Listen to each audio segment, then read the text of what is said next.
আসো আমাদের এখানে মাত্র 12 মিনিট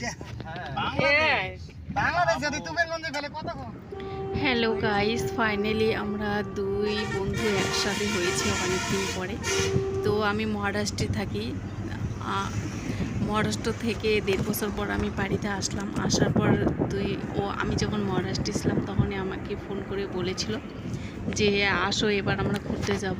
তো ফাইনালি আমরা ঘুরতে বেরিয়েছি। এই যে গাড়ি করে যাচ্ছে ঘুরতে। তো আমরা তিনজন, ওরা তিনজন। এটা হলো আমার বান্ধবীর মেয়ে, আর বান্ধবী যে পিছনে বসে আছে, আমি তার সাথে বসে আছি।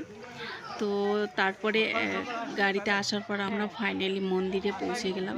এই যে মন্দিরে এখন উঠবো, দেখো কতগুলো বানর এখানে আছে। বানরগুলা কাউকে কোনো কিছু করে না। এই যে আমার ছেলে এই যে যাবে, ও একটুকুও হাঁটছে না, কোলে কোলে শুধু ঘুরছে আর পাপাকে বিরক্ত করছে। পাহাড়ের উপরে মন্দিরটা হলো আসামের ধূপগুড়িতে। তো দুজন বাচ্চা মিলে 6 জন আমরা ঘুরতে আসলাম গাড়ি করে। তো এখন এই যে পাহাড়ের দিকে উঠতেছি মন্দির দর্শন করব বলে। মন্দিরটা খুব সুন্দর, ভালো লাগছে।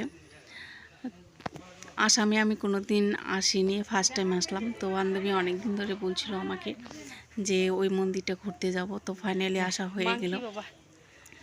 বাইরে থাকলে ওইদিকে মহারাষ্ট্রের সব মন্দিরগুলো, প্রায় মন্দিরগুলো আমি দেখেছি। এই দেখো বানরটা কিভাবে খাচ্ছে, হাতের থেকে জিনিস নিয়ে এরকম করে খেয়ে নেয়। তো যাচ্ছে বান্ধবীর বর ওর মেয়েকে নিয়ে, যে কোলে নিয়ে যাচ্ছে। তো আমার ছেলেকে নিয়ে ওর পাপা যাচ্ছে। তো আমরা দুই বান্ধবী পিছনে দাঁড়িয়েছি। এই যে মন্দিরটা, ফাইনালি যাচ্ছি। আর এই বানরগুলো থেকে দেখে আমার খুব মজাই লাগছিল। এই যে এটা হলো মন্দির। এই যে ওর পাপা মন্দিরের সামনে ঘুরে বেড়াচ্ছে অয়নসকে নিয়ে। এ দেখো, এটা একটা খুব ভালো সিনারি, কত সুন্দর করে কিটা বানিয়েছে ভিতরে।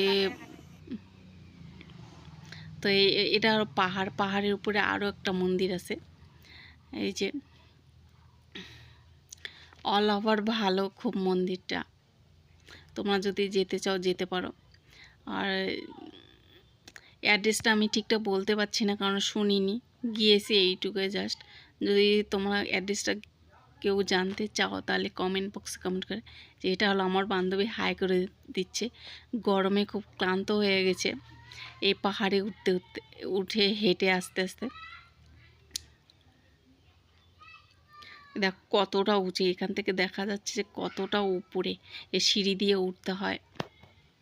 আর হনুমান, ওখানে একটা হনুমানের মূর্তি রেখেছে। তো ভালোই লাগছে দেখতে। তো অনেক দিন পর বান্ধবীর দেখা হলো, খুব ভালোই লাগছে।